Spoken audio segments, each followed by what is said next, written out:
Vivienne Laurent était prêt pour aller à l'école, au lycée Surface du Lac.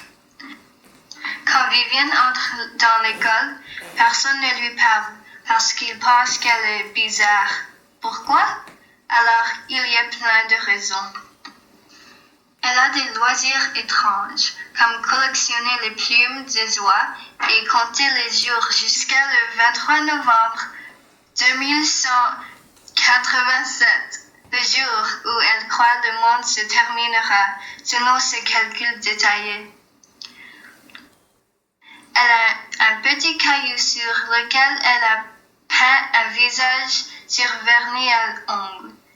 Entre les classes, Vivienne s'asseyerait dans un coin du couloir ou sous les escaliers en écrivant rapidement dans son journal.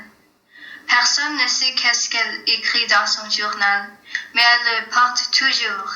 Et quand elle a un moment de temps libre, elle sort son journal et elle commence à y écrire. Elle est réservée un peu grincheuse. Si on essaye de parler avec elle, elle simplement ne répond pas. Parfois, elle dirait « Ne me parle pas, je suis occupée ». Vivienne était très intéressée par l'astrophysique. Elle avait une cabane dans son arrière-jardin avec une collection de télescopes où elle regardait vers la belle nuit étoilée et elle enregistrait ses observations dans son journal. Un jour, quand elle lisait le journal physique, elle a trouvé un article intéressant qui disait que les scientifiques ont vu quelque chose d'étrange dans le ciel. Les autres scientifiques ne se sont pas beaucoup concentrés sur la nouvelle, mais Vivienne était curieuse, donc elle a commencé à le rechercher.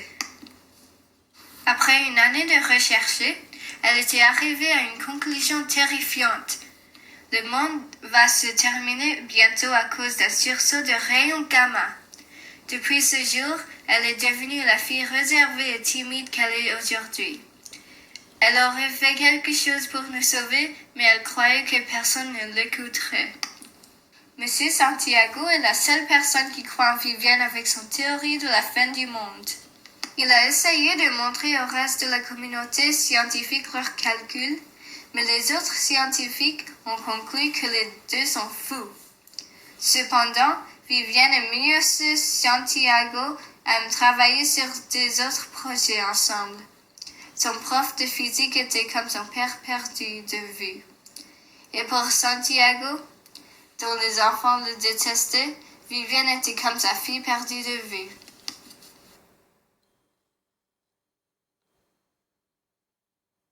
Alicia est née le 20 août 2180. Sa mère était ingénieuse pour NASA, étant le génie dans la physique qu'elle est. Quand sa mère allait rencontrer les profs d'Alicia à l'école, ses profs leur disaient souvent qu'Alicia est une élève très impressionnante, même si elle aime parler avec ses amis durant la classe. Elle était parmi les meilleures de toutes ses classes. Alicia préférait les sciences, peut-être parce qu'elle s'intéressait beaucoup à regarder tout ce que sa mère faisait quand elle travaillait. Alicia est devenue presque aussi maligne que sa mère et elle aimait l'aider avec ses travaux par lui offrir ses propres idées pour des projets. En 2187, quand Alicia avait 7 ans, les scientifiques ont vu les premiers signes de l'approchement d'un sursaut de rayons gamma ou un SRG. Les SRG sont mortels et la seule façon pour échapper la mort est d'évacuer la Terre en vaisseau spatial. Cependant, avec à peu près un mois restant jusqu'à l'arrivée du SRG, les scientifiques n'avaient pas assez de temps pour trouver une méthode pour transporter des milliards de gens vers l'espace. Il y en avait assez néanmoins pour la mère de génie d'Alicia pour construire une petite capsule pour seulement elle et Alicia, et elles se sont sauvées du SRG. Alicia et sa mère étaient loin dans l'espace. Des jours passent, puis des mois, puis des ans. Alicia a 14 ans maintenant. Elle s'assoit en pensant comment sa vie est devenue si solitaire. Si seulement la terre avait pu se sauver, la vie n'aurait pas été si triste aujourd'hui. Mais si elle pense la vie ne doit pas finir comme ça, peut-être elle peut construire une machine à voyager dans le temps et elle peut prévenir tout le monde du SRG avant le désastre. C'est un peu tiré par les cheveux, mais qu'est-ce qu'il y a d'autre à faire avec son temps dans l'espace?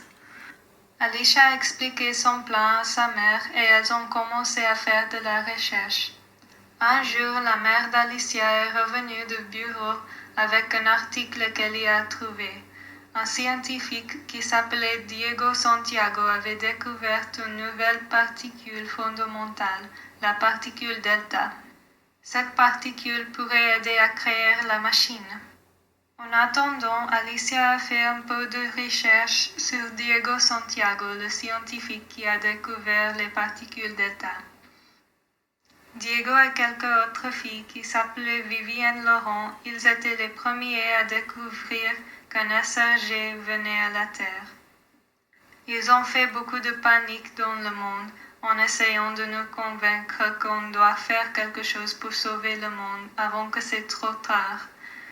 Mais personne ne les a écoutés. Alicia a décidé que sa mission, c'était de trouver ce Diego Santiago et son amie Vivienne, parce qu'ils étaient peut-être les seules personnes qui peuvent croire l'histoire d'Alicia. Finalement, la machine était prête. Adieu, dit Alicia en montant dans la machine.